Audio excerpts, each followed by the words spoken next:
Hello, our friends, Evolutionary Energy Arts family. Hello there, welcome back. So, we are out on the lake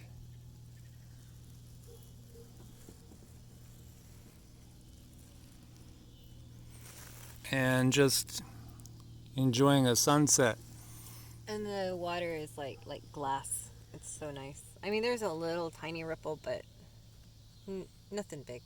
It's nice. No, yeah, when we didn't have any luck, we were out trying to do some fishing.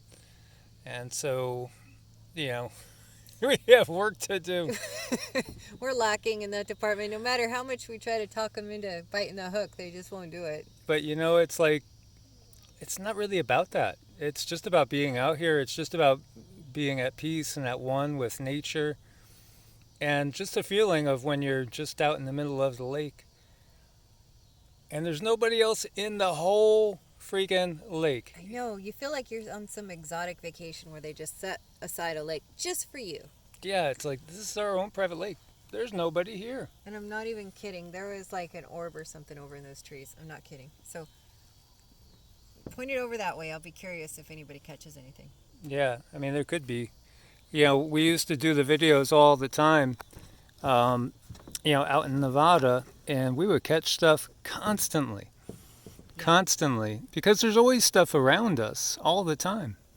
All sorts of beings, elemental beings, extraterrestrial beings, interdimensional beings, you name it. You're never alone. So even though we literally are the only people on this whole lake, you can hear the dogs in the background. There is camping here, so there are probably people camping, but there's a series of lakes, and so on this particular one, there's nobody here. But that's not abnormal. Usually, when we come here, even on like a Saturday, there will be, maybe 2 or 3 people on the lake at all. So it's beautiful. This is one of the reasons why we like the Texas, Arkansas, Oklahoma, borderish area. It's woodsy. Temperatures are great. I mean, like our 10-day is all basically mid 80s and mid 60s overnight, so the growing season's wonderful. It's not overpopulated, and the nature here is just beautiful. It's really serene, and there's a lot of harmony going on because you can feel the peace of the planet. You can feel the peacefulness of the energy, the quietness. It's really nice. It is absolutely beautiful. When you go up to the Ozarks, I think you get clearer water, but then it is a lot colder too. A lot colder. But that's a gorgeous area too. But I love to explore. I have a hard time sitting still for too long. She knows this. She knows this because we're already we're settling in, and already I'm talking about, well, what about over here for another backup spot, or maybe we could just find ourselves a little piece of land that has utilities on it, so if we wanted to, we could take the RV there without paying all the RV parks. Because you know what it is I think everybody just wants their own slice of heaven. They want to just connect with nature. This is what's so missing from our society. And so, I just wanted to touch on what we were talking about in the last video, how we were talking about who really are the controllers here. And, Cindy's been getting some really interesting info. As we've said before in other videos, when you think of Neanderthals, they want you to think of cavemen. No, that's not the case. Neanderthals and Denisovans, bigger brains than we do. Way more connected to the earth. How did they live? They lived in homes that they built out of earthen substances to be in harmony with nature around. They were in contact with the essence of the divine feminine so much more than we are. This is not the first go round for the controllers. As we dip into the Kali Yuga, and now we're going to be dipping into Dwapara, getting out of the Dark Age. And of course, we got a ways to go before we go into the Golden Age. We first have to transverse basically the equivalent of the bronze and then the silver and then the gold.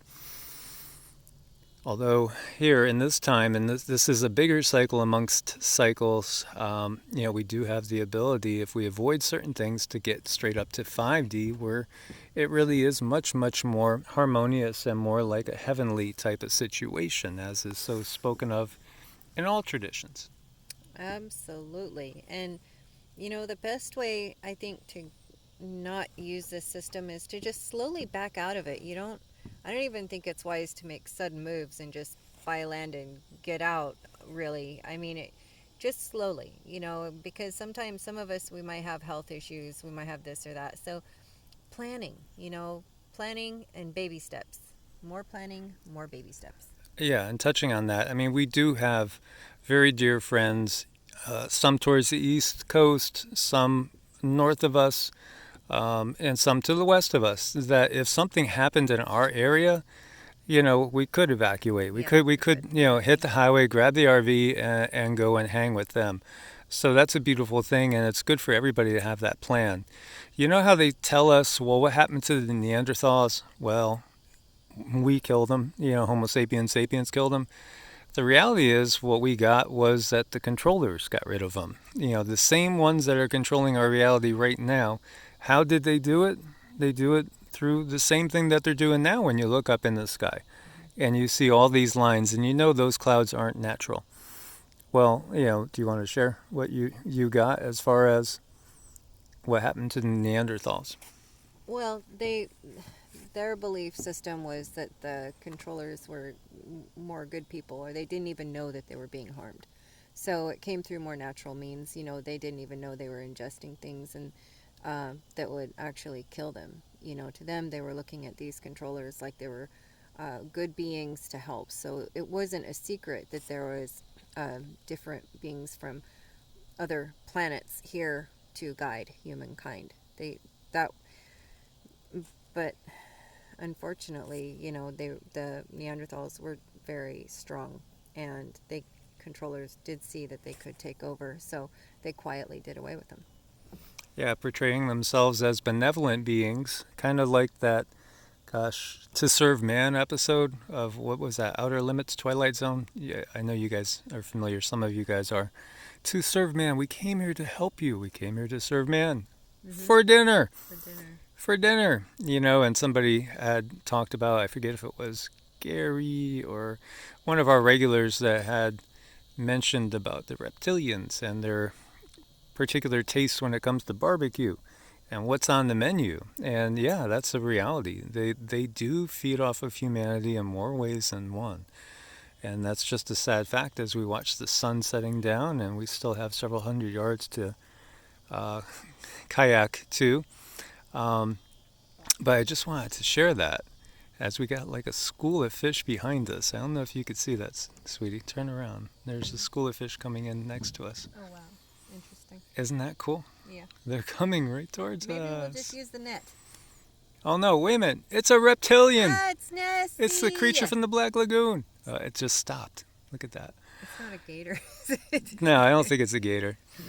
But anyway, yeah, we wanted to share that. So, those dead ends, like you see the Denisovans, there's a reason for it. And what is happening now on the planet happened then. This is not their first go round. And what came about was Homo sapiens sapiens, which is a modified version that they could control better. So what's going to come about in their mind, what's going to come about is another modified version that's going to be easier to Yep. control. That's the bottom line. So, we can't allow it. And the other thing that we got was that some of the souls, perhaps many of you, spent lives as Denisovans or as Neanderthals and, are still here on the planet. And we just simply incarnate into whatever is available as far as the vehicle, that is available on the planet at that time. So they make it so that the vehicle has limitations. And so we have to be aware of that as we move forward. Yes, very, very important information to know. And a lot of you who listen to this channel, you're hearing your DNA awaken, or you're hearing your ancestral DNA memory, and that's why you're drawn to this stuff. And people who are survivalists. They've gone through these cataclysms before, and they have to get ready because they know this has happened to them before. Yes. And so, with the Neanderthals, that was the way with the Denisovans.